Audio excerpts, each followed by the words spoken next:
ایک کلیریفیکیشن تسلیم کی ان کی، اور اس کے بعد اے آر وائی اور پی ٹی وی کا جو کنسورشیم تھا انہوں نے 4.3 بلین ڈالرز دے کر 3 بلین روپیز دے کر یہ جو کانٹریکٹ تھا، یہ جو رائٹس تھے 2 سالوں کے لیے اپنے نام کر دیے. یہ کانٹریکٹ پی ٹی وی اور اے آر وائی کنسورشیم کو دے دیا گیا، اور اس کے بارے میں ٹرانسپیرنسی انٹرنیشنل یہ کہہ رہا ہے کہ یہ پیپرا رولز کے بالکل خلاف ہے، اور یہ پیپرا رولز کی مختلف کلازز ہیں ان کے خلاف یہ کام کیا گیا ہے،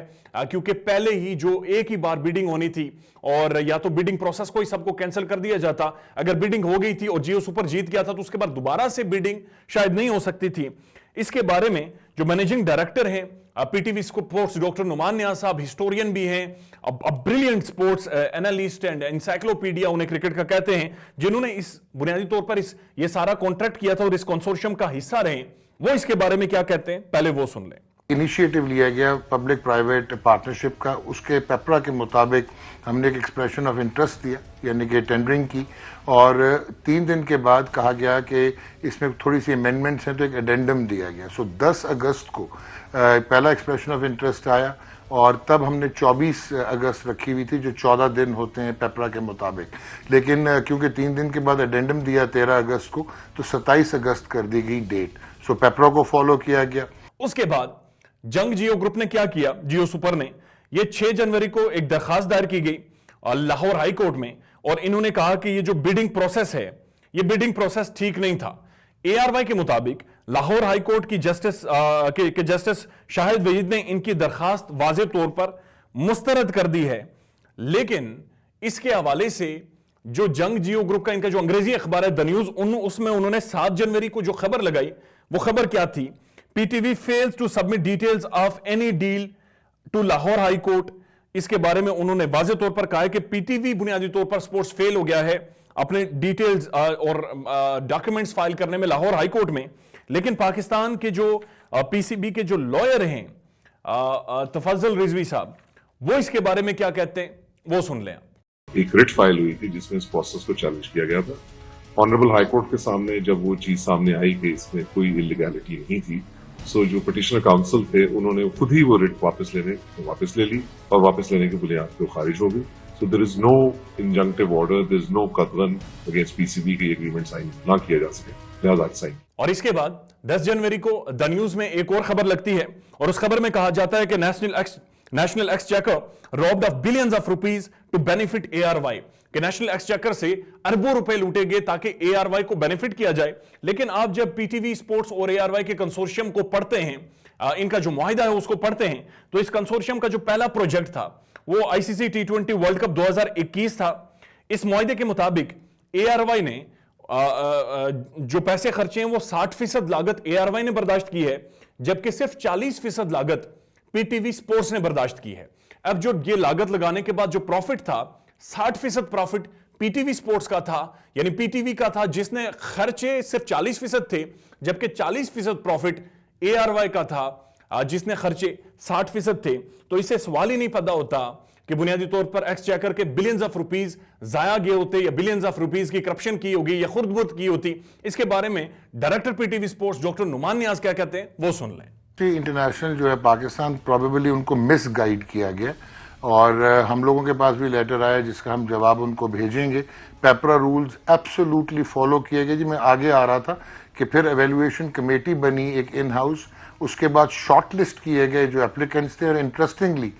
جو اس وقت گروپ اور چینل جو ہے وہ یہ پروپیگینڈا کر رہا ہے، وہ اس میں انہوں نے حصہ ہی نہیں لیا تھا، بلکہ ایک میڈیا ہاؤس تھا جو کہ آیا تھا، اور اس میں ایئر وائی کا جو ہے آبویسلی ایئر وائی کمیونیکیشنز نے بھی اپلائی کیا تھا. اور اس کے بعد شارٹ لسٹنگ ہوئی، پراپرلی نمبر مارکنگ ہوئی، اور دین اگین ری ایویلویشن کی گئی، اور پھر 14 دن دیے گئے، اور 16 ستمبر کو یہ کنسورشیم بنا. اور یہ صرف اے آر وائی کے ساتھ کمیونیکیشنز کے ساتھ نہیں تھا، اس میں ایک میڈیا ہاؤس بھی شامل تھا جو کہ گروپ ایم، ایک ملٹی نیشنل. ایک چیز ارشد اور ایڈ کرنا چاہوں گا کہ اس سے پہلے تک جو پی ایس ایل کے 6 سال رائٹس حاصل کرنے والے وہ صرف میڈیا ہاؤس تھا. یہ پہلی مرتبہ پراپر سپورٹس براڈ کاسٹرز نے رائٹس اٹھائے ہیں جن کی ڈومین ہے. اگر سمپلی ایک میڈیا ہاؤس یہ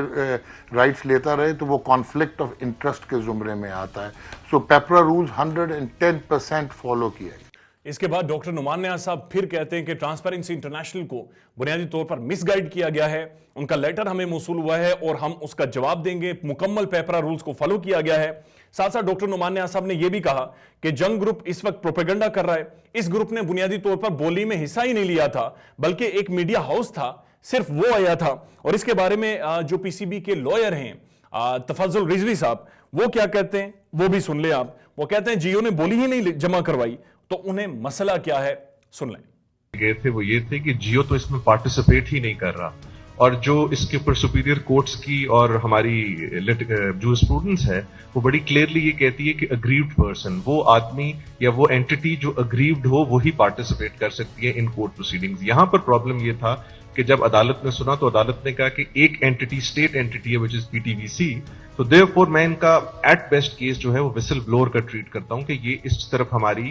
پوائنٹیشن کر رہے ہیں کسی قسم کی۔ ڈاکٹر نعمان نیاز صاحب مزید کہتے ہیں اس سے پہلے 6 سال پی ایس ایل کے میڈیا رائٹس لینے والا صرف ایک میڈیا ہاؤس تھا، یہ پہلی دفعہ ہے کہ پراپر سپورٹس براڈ کاسٹر اس میں انوالو ہوا ہے اور اس نے یہ رائٹس اٹھائے ہیں جس کی یہ ڈومین ہے۔ پہلا project I C C world T20 تھا، اور ڈاکٹر نعمان نیاز صاحب نے واضح طور پر یہ بتایا کہ پاکستان کے اندر کرکٹ کا جو سکوپ ہے، جو آؤٹ لے ہے، جو مارکیٹ ہے، وہ اور زیادہ بڑی ہے۔ اس میں انہوں نے مثال دی کہ جو 2016 کا T20 ورلڈ کپ تھا، اس دوران پاکستان کا جو فائنینشیل آؤٹ لے تھا، جو فائنانسز تھے پاکستان سے، پاکستان کی مارکیٹ سے، وہ $1.3 بلین کے تھے۔ لیکن جو 2021 میں جو ورلڈ کپ ہوا، اس میں جو پاکستان میں کا فائنینشیل آؤٹ لے تھا پورے پاکستان کی مارکیٹ میں، وہ 2.46 بلین کا ٹوٹل فائنینشیل آؤٹ لے تھا۔ اور اس دفعہ پی ایس ایل 7 کو واضح طور پر سبوٹاج کرنے کی کوشش کی جا رہی ہے۔ جب یہ ساری ہار ہوتی ہیں تو اس کے بعد جنگ اینڈ جیو گروپ مل کر ایک اشتہار چلاتے ہیں اور پی ایس ایل 7 کو سبوٹاج کرنے کی کوشش کرتے ہیں، جس میں واضح طور پر یہ لکھتے ہیں کہ ہم نے اس کنسورشیم کو چیلنج کیا ہوا ہے، لہٰذا اس میں سرمایہ کاری نہ کی جائے۔ یہ واضح طور پر کہتے ہیں کہ جو سرمایہ کاری ہے، جو کہ ایک آپ کہہ سکتے ہیں کہ براڈ کاسٹر کو جو لوگ اشتہارات دینے آتے ہیں، ایڈز دینے آتے ہیں، انہیں یہ روک رہے ہیں کہ آپ نے کوئی اشتہارات نہیں دینے، کیونکہ ہم نے اس کنسورشیم کو چیلنج کیا ہوا ہے ہائٹ کو۔ اور اس کے بعد واضح طور پر یہ چیز سامنے آتی ہے کہ ایک مضموم ایک پلان کے تھرو ایک میڈیا کیمپین شروع کی جاتی ہے اس سارے پروجیکٹ کو ختم کرنے کے لیے۔ بیسیکلی جو یہ کنسورشیم ہے پی ٹی وی سپورٹس اور ARY کا، اس کے بارے میں باقاعدہ ایک پیپرا رولز کو فالو کیا گیا ہے۔ اور ساتھ ساتھ ڈاکٹر نعمان نیاز صاحب یہ بھی کہتے ہیں کہ اس گروپ نے ہمارے ساتھ رابطہ کیا اور کہا کہ ہمیں ڈرٹی فیڈ دے دیں، ہم وہ سارے جو ہیں وہ فری چلا لیں گے، لیکن اس کے بارے میں وہ یہ سمجھتے ہیں کہ اس سے جو براڈ کاسٹر کی مارکیٹ ہے، جو ریٹنگ ہے، وہ بہت زیادہ متاثر ہوگی۔ اور دوسرے دن جا کر انہوں نے اشتہار چلا دیا کہ اس چینل کو اور اس کنسورشیم کو کسی بھی طرح کے کوئی رائٹس نہ دیے جائیں۔ اس کے بارے میں ڈاکٹر نعمان نیاز کیا سمجھتے ہیں وہ بھی آپ سن لیں۔ اس گروپ میں رابطہ کیا گیا اور انہوں نے کہا جی آپ ہمیں ڈرٹی فیڈ دے دیں اور ہمیں فری چلانے دیں۔ آبویسلی جب آپ فری چلائیں گے اور 3 سیٹلائٹ چینلز ہوں گے تو ریٹنگز جو ہیں وہ کینیبلائز ہوتی ہیں۔ ہاں، ہم نے یہاں تک کہا کہ اگر آپ انویسٹمنٹ پارٹنر بننا چاہتے ہیں تو آپ بنیں۔ رات کو میٹنگ ہوتی ہے اور صبح اشتہار لگتا ہے، ممانت کی جاتی ہے اور باقی سارے